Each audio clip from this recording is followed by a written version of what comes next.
संकेत है बहादुर।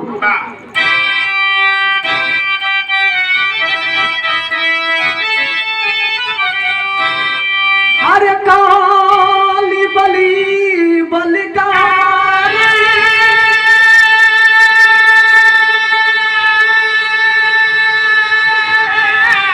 जैसे जाने दुनिया हारी महिमा न्यारी जे करिया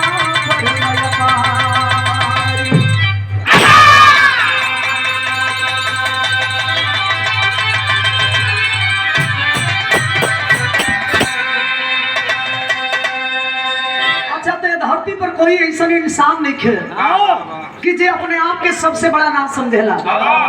बुरा मत माना जाए आप लोग। पंडित जी कहियन कि हम बड़, यादव जी कहियन कि हम बड़, माने धरती पर कोनो ऐसा इंसान नहीं हम कि अपने आप के सबसे बड़ा सबसे ज्यादा धुरंधर ना समझेला। लेकिन कबीर जी लिखते हैं कि काल बली बलकारी, काल बली बलकारी जैसे जाने दुनिया हारी महिमा न्यारी जे का लीला परमापार।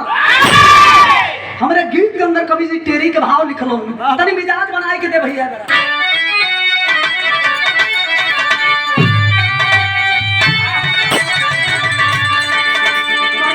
भैया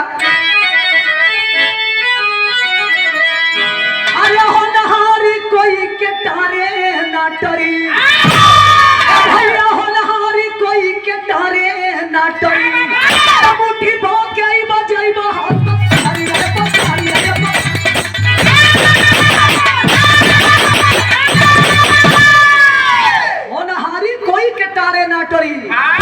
मुट्ठी बात कई बजई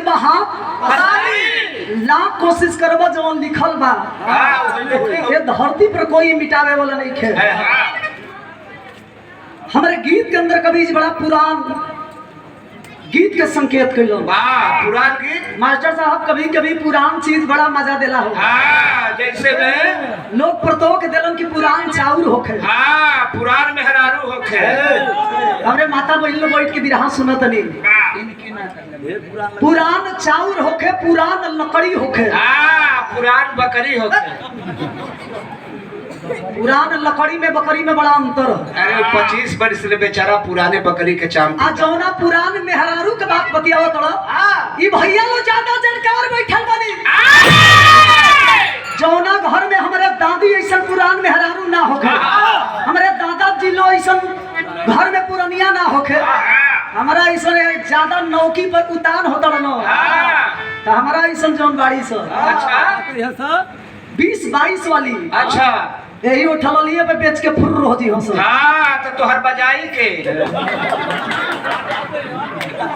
बजावला के गुमान में मत करो, यही खातिर दाम ले लो।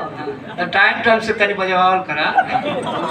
ये गुमान में बढ़ल कि जहां मुर्गा ना रहे जब बिहाने ना होई, बिहान होई लेकिन अदान ना चली। अब वो घमंड में मत रहो, समय बदल गइल बा। 12 बजे रतियों में लागत तेरी से हर जटी पर कटातो बनो सा। अब वो जमाना बदल गइल बा। तो कवि जी हमारे स्वर्गीय रामदेव गुरु जी के जमाना के गीत लिख देलन बहादुर।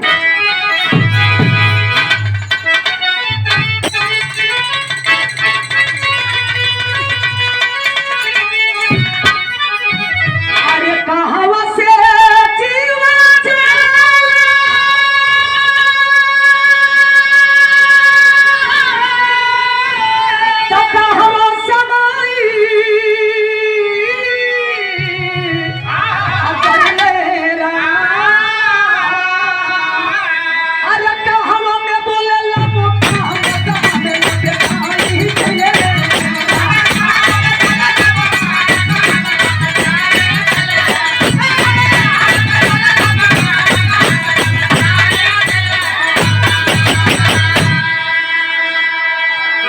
भैया ये तो धुन ही रहल लेकिन भाव कवि जी बड़ा सुंदर लिखल।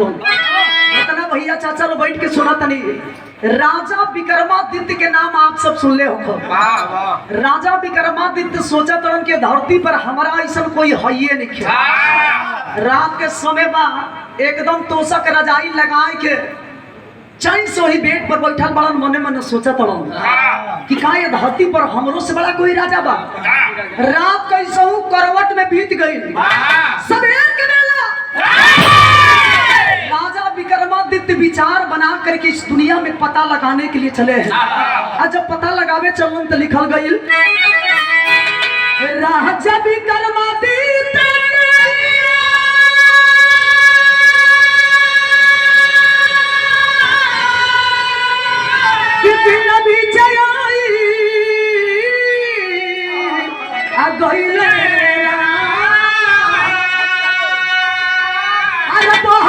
पूर्वी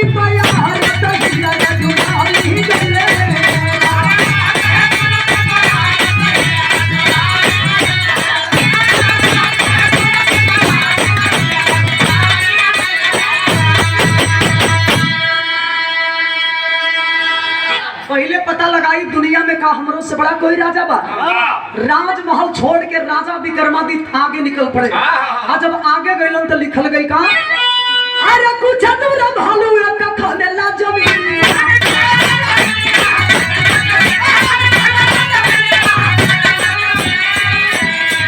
अरे भाई ये जगी तेरा का देखी तुझी,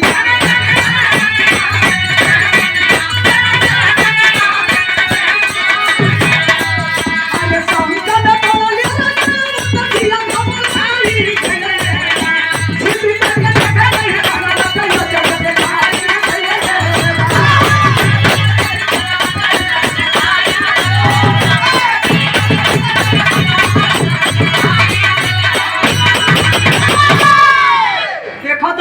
विक्रमादित्य कि जो ना रास्ता के पकड़ के हम आगे जाता नहीं। ठीक कुछ दूरी पर एगो जंगल बा, वही जंगलवा में जो ना रास्तावा के पकड़ के जाता नहीं, वही रास्तावा पर एगो भालू खड़ा हो, एकदम भयंकर रूप। राजा विक्रमादित्य के एक बार एक जब नजर पड़ो, 2 मिनट सोचे पर मजबूर हो गई। इंसान रही तो हमारे ऊपर दया करे, इस सरवा आलू भालू के जा ये करियवा के नजर हमारा पर पड़ी। ये भालू कोई के होई हो ना, ये करिया का लुट्टा। हां वो भी जंगल में भेटाइल बा, ई खड़े नहीं लेला। ये मोटका के नजर हमारा पर पड़ जे तो देखा तनी खड़े खाड़ी घोट ली। हे प्रभु जान बचैया।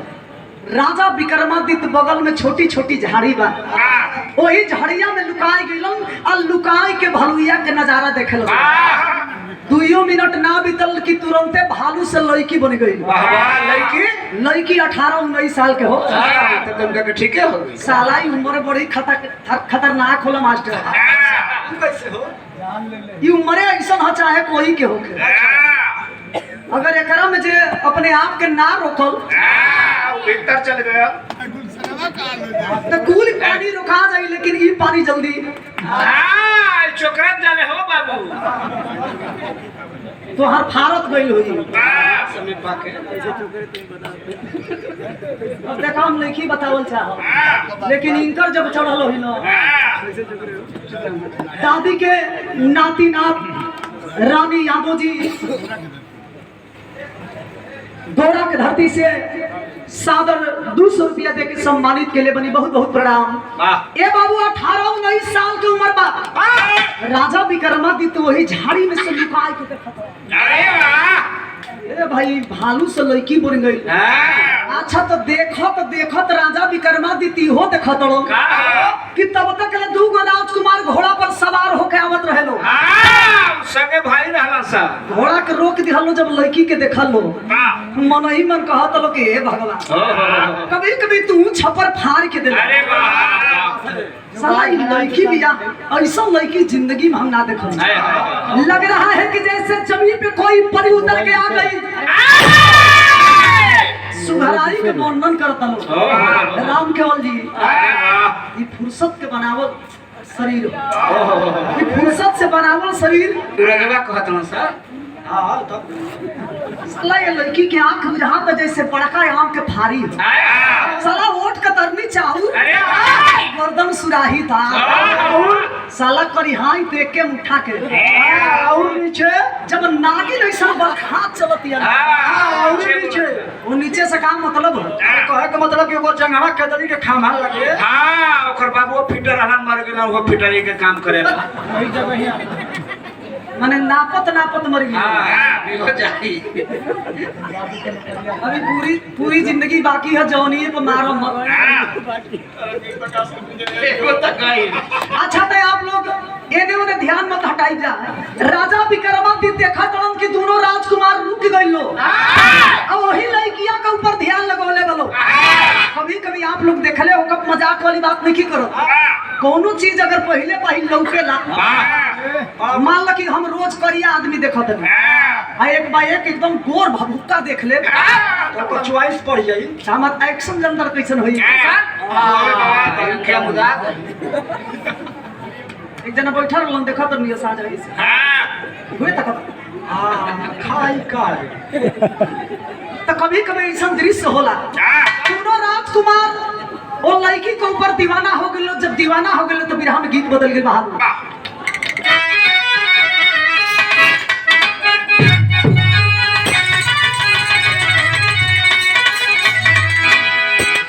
अच्छा तो बड़ा सुंदर हमारे गीत मास्टर साहब बजा देने पहले के जमाना में जब हमने की बिरादर के बारात चले अरे वाह कौने बिरादर के भैया तोहरे बिरादर के नाम हाँ भौर बिरादरी के नाम तब आई एम अहिर बिरादरी हाँ बैल खोले वाला बिरादर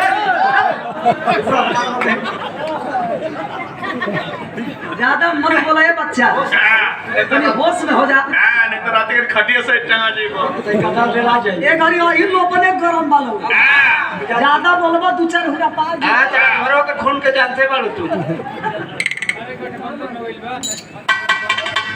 माँ की जो माता जी हमारे बीच नहीं है आपके बहू जगत यादव जी की पत्नी आपके द्वारा ऐसा हो कि थोड़ा कम लोग जानकार होखे हमारे दादा चाचा पैर में जूता ना पहने वही मोटकी लठिया में हो लठिया के हुरवा में अच्छा तो वही में लोग तेल पियावे चलो रहे जूता रहल हाँ हो लठिया में लोग तेल पियावे बरियार होके खा हाँ तो वही लोग के देख लो जूता के वही में लोग टांग ले अच्छा तो कपड़ा पहने ना कपड़ा खोल के वही कानी पर टांग ले हाँ वो झोरा में ठूस के जब बारात चले तो बाराती में एगो दूगो लवंडा ना तीन चार किस्म के लवंडा होखे अरे वाह कैसन कैसन हो हुरका के नाच अलग होखे पखाउच के नाच अलग होखे वाह अच्छा तो यही में कलैया लोग अलग मारे फाली के नाच अलग होखे अड्डा भरा वाला लवंडा जब तो कैसन लवंडा नाचत गावत चले हम तो के लौंडा लुकतनी तो के ना हो पहले वाला लौंडा कहतनी जो तड़िया उड़िया रखले रहे अच्छा तो बारात आई मसाला गजब लौंडा चोखगर बानो गजब चोख लौंडा आज बहुत ठटके लौंडा आइल बा हो बाराती में दूध का लौंडा बड़ा से एगो तनी छरहरे हो तोहरा नियर बा अच्छा तो सूट वाला लौंडा ना होखे दाढ़ी वाला मोछ वाला लौंडा अरे वाह अच्छा तो यही में कुछ लोग कांकड़ा उन्हें मत मिलावत होखा ना हमने के ना कबो कहब जब ऐसा कोनो बात नहीं के धोती कुर्ता वाला लौंडा उजरे के पहले करिया करिया तारही डाई करब रे हम अच्छा तो लड़की दुपट्टा हैसे लगावेली हो कैसे हो हैसे हां वाह अच्छा तो काहे खातिर लगावेली काहे खातिर नहीं मने पैसा फोटो रखते अच्छा मर्द आदमी गमछा है तो काहे लगावेला हां मर्दा का नहीं आओ पहलवानी ठटका तो दू गो लवंडा बड़ा एगो धोती कुर्ता वाला लवंडा तनी लम्हर हो आ एगो नाट में मिला लेबे के बा हां लेबे के बा नाटे बा अच्छा तो लवंडा जो लम्हरका बा पातरे हतका ऊपर से भगवान पातल शरीर देले बड़ो लेकिन हई चाकर ई पोजीशन जब बात तनी चाकर कौन पोजीशन पेनिक मतलब ना जाने लो जानी ना हो सब पेनी कोड भाषा समझो हां आंगनबाड़ी के हो माने भगवान शरीर बनौले बड़ो अच्छा तो लौंडा जब कोठलाली लगा के चली तो जेकरा ना लौकत होई वो तो खाली सोची कि ये खाली लौक जाई आ ना हियो लौकत खाली हाथावा फेर देती ना हाँ तो जना देत की कितना मोटो ठुलाली लगौले बा ओ खातिर ना पागल अनहर आदमी हेतरे मिलाई न हेतरे मैंने ओकर खालुच बुझाई ना आ जेकर आँख बा वो सोचे कि सरावा एको वाली अगर छुआ जाए हाथ खुल जाए साला किस्मतिये जाग जाए अच्छा तो लौंडो के चलाक में बनाए के चलल बा आ जब चले मास्टर साहब तो ये गावत चले कैसे गावे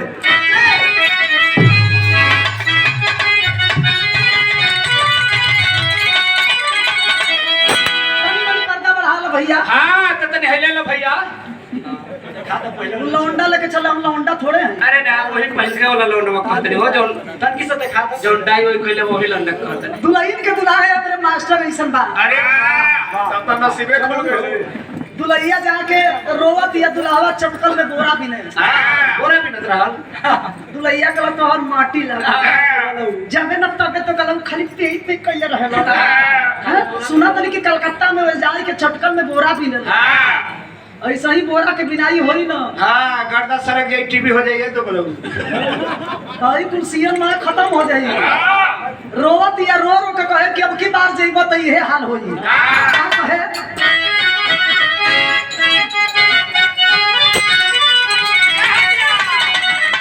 अरे डूबी मार दे बोलो मुझे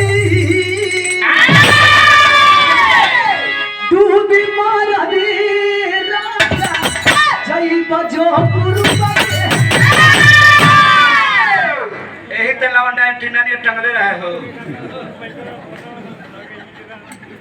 फोटो खींच ला लो अच्छा कुल आदमी इतना चलहाक हो अभी हम झाम उठौनी ना तले समझ गेलन कि कैसे चले हां तनी बता दो भैया हमहू तो मिलावते रहे कि देखी कि ई कुल आदमिया देखले बड़न कि ना देखले नहीं खिजे तोहरा बात कही से बुझाते कि जरूर नाचत हुए तो काहे ना तुम का तभी दूधा के दांत निकलता तुम्हारों से ज्यादा इज्जदार मीरा मूर्ति बड़ी अभी बेचारा अभी 56 साल के तो होते बा अब ये पचखा फेंकता तिलकरो हो गई बुका लौंडा चले तो कैसे चले बाद अरे डूबी मार भी अगर नीक लगी तो हमारे नाम पर नाम पता लौंडा के नाम पर पता रे लौंडा तनी ध्यान दो समझल करो बच्चा बाप काला करिया करिया दाढ़ी करिया करिया मोछ तनी छरहरे ह त का ह लेकिन बड़ा चोखगर हाय हाय हाय ताकती है तो जान मारती है अरे वाह ठीक लग गई का उसको कैसे चले बहादुर अरे डूबी मार भी राजा डूबी मार भी राजा जय बजो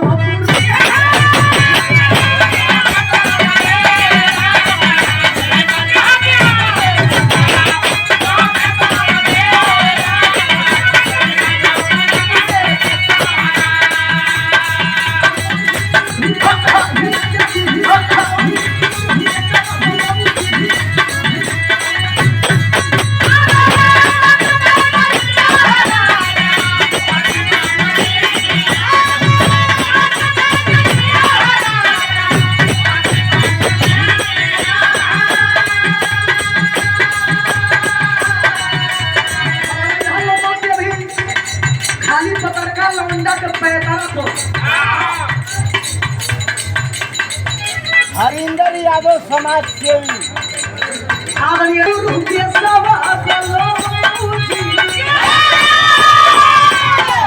वही गुरु के सब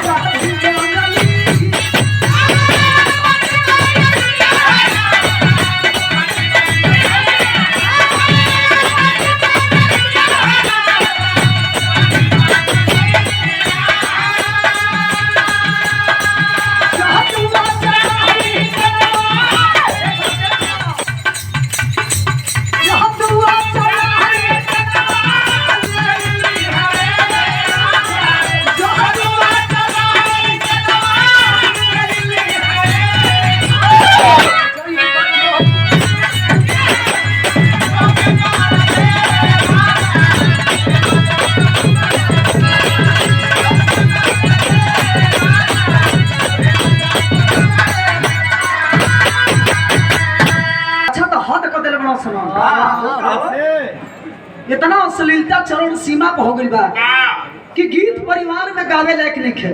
पहिलका तो गौनों से कि वही रे जगहिया दांते काट लिहले राजा जी। काहे ना जी भेले चाट भी हले राजा जी। इंटरनेशनल लेवल का फुआर भाई। स्वर्गीय माता जी के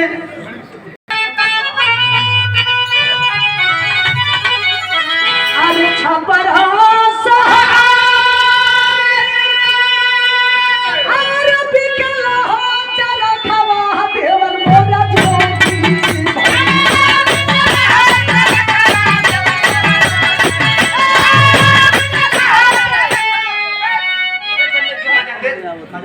ज्यादा ये तनी बेमजे को हो जाए ना कैसे मुटका पढ़ले रहा। आदरणीय श्री सुनील यादव जी ड्राइवर साहब कटहुरा के धरती से सादर 200 रुपया दे के स्वागत के लिए बनी। बहुत बहुत प्रणाम बाप के। हाँ भैया। आशीर्वाद की प्रतीक्षा बा।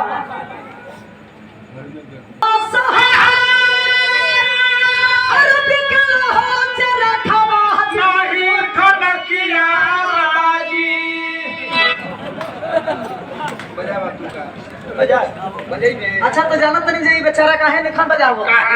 इनका मजबूरी है। अगर ये बजाई दी हम तो हेलो के इतना ही कुल सेटलमेंट हो। बड़ी मार मरवावे लगे से भैया नहीं मारब जा। बात के राजवंश काटो मत। तेरा तो ऐसे बड़ा कि कुल गुड़ा मिल के हम मरवा दिए से बात यार लाते हसा। तो भैया मरवाइबा कि बजाइबा मरवाइहा ना भैया तनी शरीर पर। यहाँ जगत में सबसे पहले गीत के जब हम शुरुआत कैली आप लोग बड़ा लायक कैली और हमारे कमलेश जी बनी यहाँ के चैनल पर भी गौले रहनी। आप लोग बड़ा हो के दुलार प्यार देने और यही गीत के देख देख के आज के जमाना में कोनो इस बिरहा जगत में महिला कलाकार नहीं खी कि लोग रियाज नहीं खेलो करो। तो कहेला आदमी की चलान ज्यादा दिन ना चलेला। अरे आज न तो काम सलाई जवानी हो ढरिए जाए। एकदम ढरे के बा तो कि तू ना ढरबे तू यही तरह। तो हमारे के मिलावे वाला लोग बहुत जना मिल जाइए हैं। स्टील बॉडी है बाबू। हाँ मार में घी डालल हम जानत नहीं। तो हमार नकल मत कहिए। कैसे चले उन लौंडा कैसे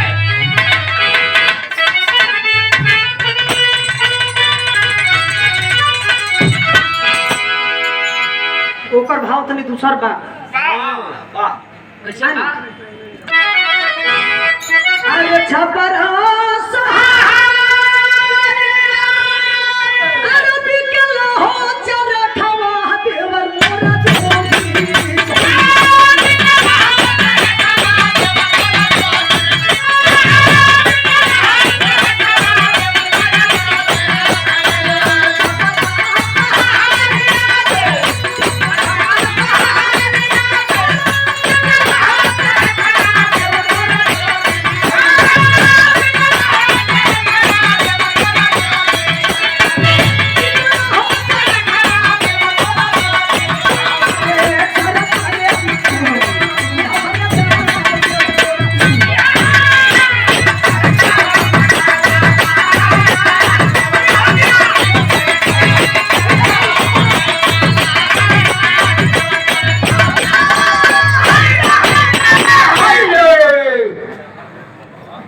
भोलेनाथ के लिंगवे के पूजा हो। हम पर्दा में अच्छा है। हमरे अनिल अरे हीरा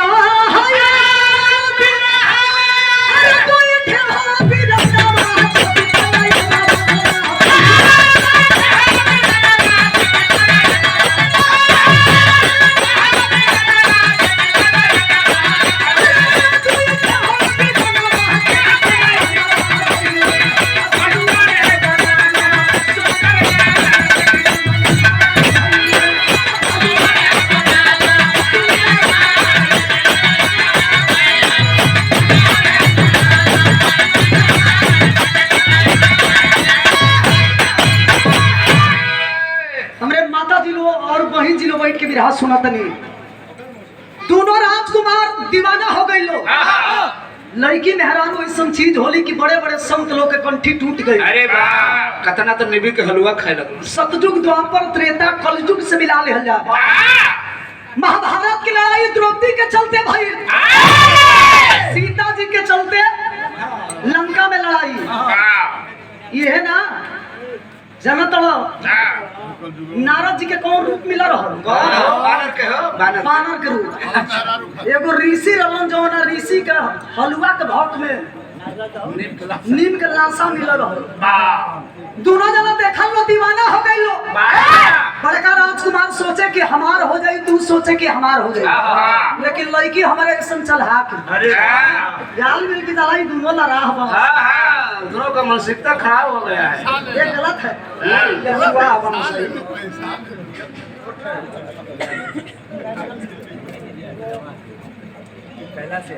कैप्टन साहब आदरणीय हमारे आँखी हो इनके ओर ताके तो इनके आँख मारे। ये सोचा तड़न कि हमारी है, ये सोचा तड़न कि हमारी है। बड़का सोचा था कि हमारा, छोटका सोचा था कि हमारा। ये दोनों जना लागल लो फुल्ले लागल। लेकिन लड़की कोई के चाहे वो तो खाली फंसावत है। आप फसौले रह। ये तो देखना पौनी कहाँ फंसवल, लेकिन निकही जब फंस गई लो तो कभी जी हम गीत बदल दिलन बहादुर।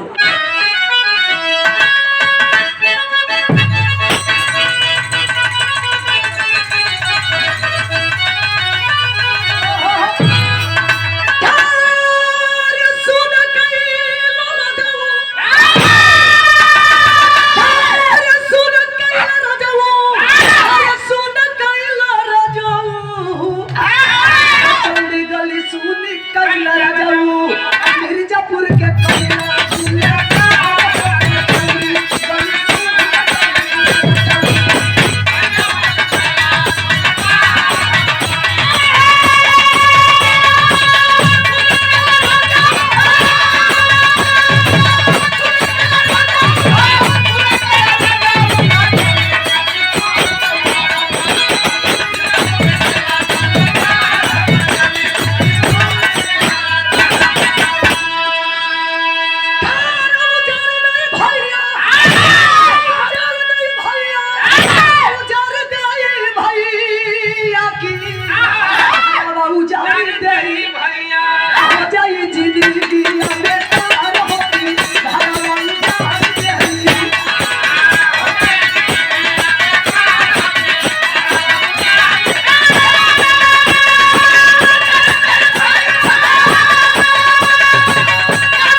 कुछ दिन पहले देखले हो बोलो मेहरारू के चलते आसाराम बापू नारायण साईं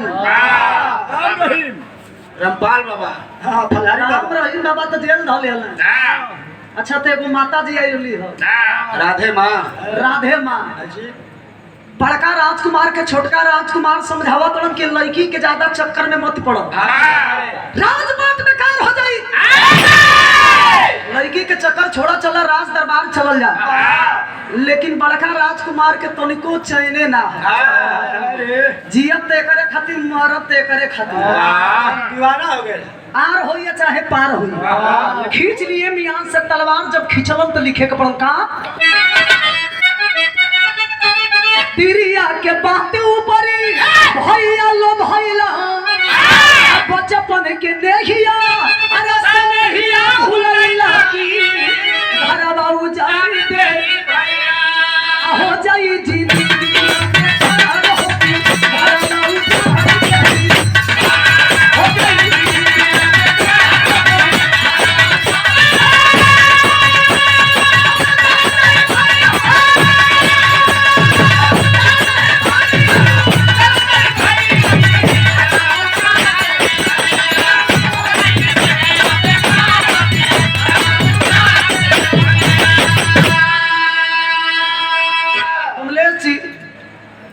जब भी देखले बनी हमेशा आप सतयुग द्वापर त्रेता कलयुग में भी मिला ले।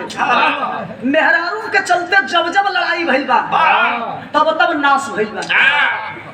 दोनों भाई जब तलवार उठाए के चलावे लगलन एक दूसरा पर, दोनों भाइयों के गर्दन कट गई।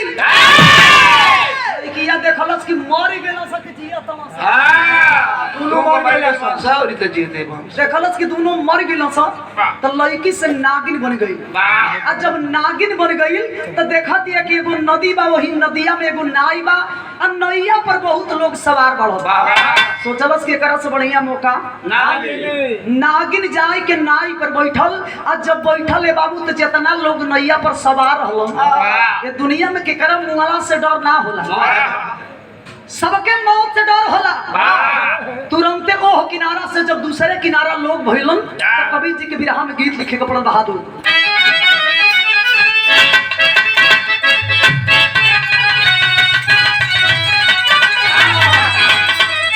अरे रोवे नाई हरवा के लोग सखिया,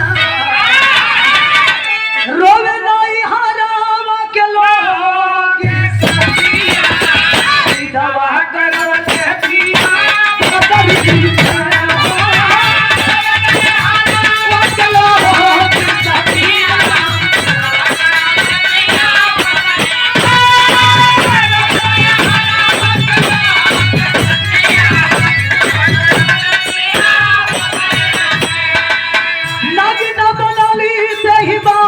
मोहनिया तुमकी लगावे लागल बनिया में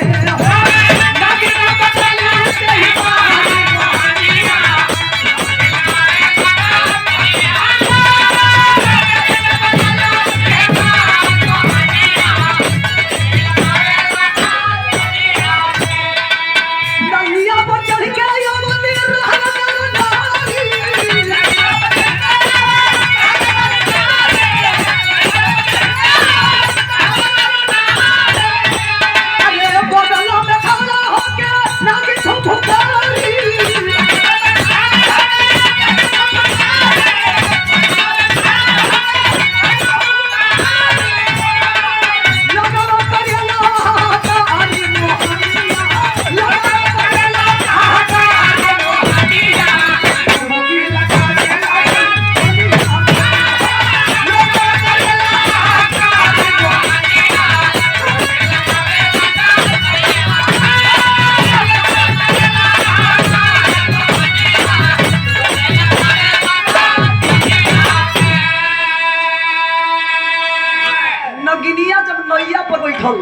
तो जेने नागिन बिया ओह किनारा के लोग दूसरे किनारा बैठल हो। ये बाबू आदमी के भार नैया सह न पवलस, पनिया में करवटला के मतलब कि जितना लोग नैया पर बैठल हो सारा लोगन के पानी में डूब के मौत हो गई। मैं जना मर गई लो, जब देखलस नगिनिया के मैं जना मर गई लो तो साधु के रूप बना ले, गर्दन में कंठी माला, एकदम साधु वाला पोशाक, हाथ में कमंडल, सीताराम सीताराम सीताराम सीताराम सीताराम सीताराम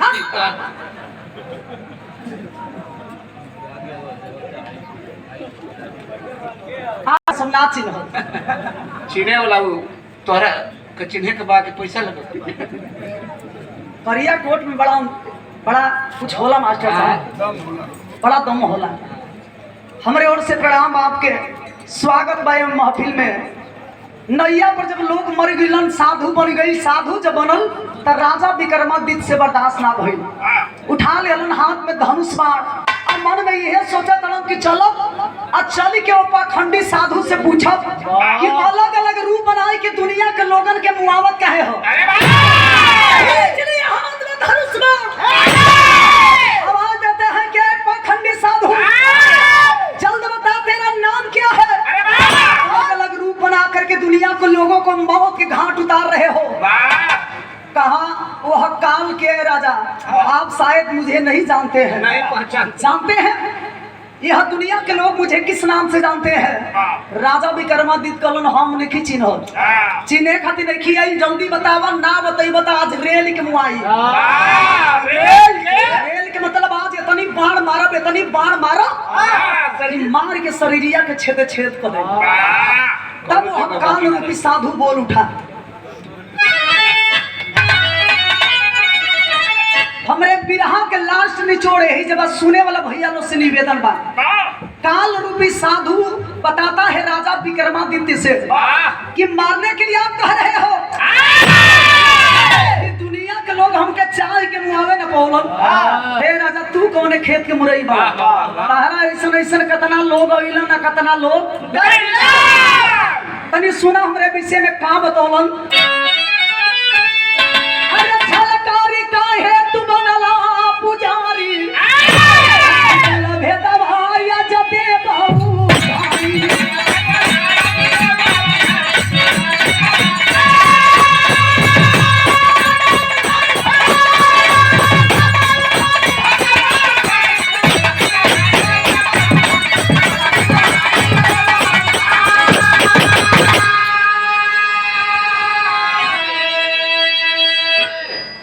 अच्छा तो मेरे साहब बम्बई से आइल बने, जे मंच पर बैठली है तो आप कहनी है कि कहाँ कहाँ आपके प्रोग्राम होला, तो साहब अपना मुंह से अपन बड़ाई अच्छा ना लगेला। मीरा मूर्ति के नाम खाली सर्च करब यूट्यूब पर, जहाँ भी खोजब आप लोग के दया से मीरा मूर्ति हो जबाड़ी।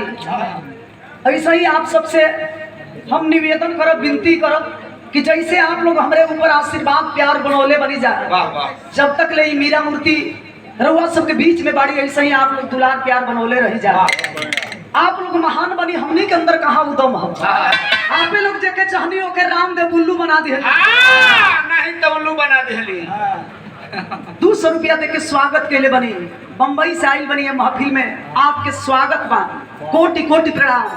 काल रूपी साधु कहता है, अरे काल बली हमारा के जाने जहां होला जे कर जैसे जग में मरना। अरे भाई वह रूप देली उनके मारी, छिपल भेद भाई जदे बहु। मेरा नाम काल बली है, यह दुनिया के लोग मुझे काल बली के नाम से जानते हैं।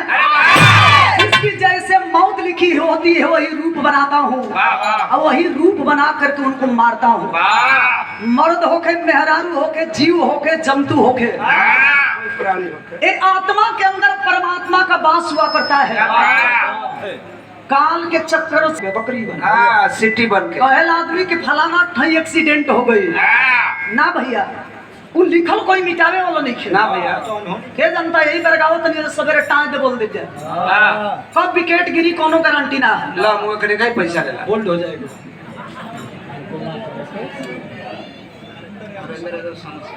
आदरणीय श्री हरिंदर यादव जी वैसा ही मरी, आज भले हमनी के बीच में दादी जी नहीं, तमाम लोग जुटल बनी जमुहे के नाम पर गुणगान होता कि माँ के जैसे इस धरती पे कोई नहीं है, बड़ा ही अच्छी थी और किसी को अपने दरवाजे से कभी भूखा वापस लौटे नहीं देती थी। अमृत के धार कोई कतनो पियाई है भैया बोला माई बिना, कैसे कर जवा जुड़ाई है भैया बोला माई बिना। हमारे गीत के आखिरी भाव लिखल गई, गुरुवर गणेश राम लाल के चमनवा निवास चंद्रिका